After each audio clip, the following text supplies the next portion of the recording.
kami pertanyakan agar dapat menjadi evaluasi. Sejumlah fraksi DPRD Sumsel dalam paripurna dengan agenda pandangan umum terhadap Raperda Pertanggungjawaban Pelaksanaan APBD Provinsi Sumatera Selatan menyoroti permasalahan yang saat ini dihadapi oleh Pemprov Sumsel. Salah satu fraksi yaitu PKB melalui juru bicaranya menyatakan, permasalahan yang dihadapi oleh Pemprov Sumsel saat ini dan belum teratasi yaitu mengenai infrastruktur, kemiskinan, kesehatan, dan pengangguran. Selain itu juga fraksi PKB juga mempertanyakan kinerja BUMD di Provinsi Sumatera Selatan yang belum maksimal dalam kerjanya, sehingga BUMD tersebut perlu dievaluasi. PAD, selama ini PAD selalu didominasi pajak daerah khususnya kendaraan bermotor dan dia balik nama kendaraan bermotor.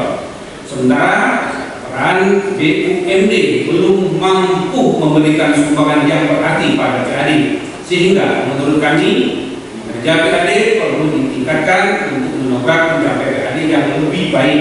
Selain itu, kami menyatakan agar BUMD yang hanya membebani APBD perlu dievaluasi. Membacakan pemandangan umumnya yang terkait dengan laporan pertanggungjawaban Gubernur Sumatera Selatan dan LHP BPK kemarin. Jadi ada banyak masukan-masukan dan ini nanti akan dijawab oleh pihak eksekutif di tanggal 28 Juni nanti. Pandangan umum dari fraksi di DPRD Sumsel tersebut akan dijawab dalam sidang paripurna berikutnya oleh Gubernur Sumatera Selatan pada tanggal 28 Juni mendatang. Firman Hidayat, PAL TV.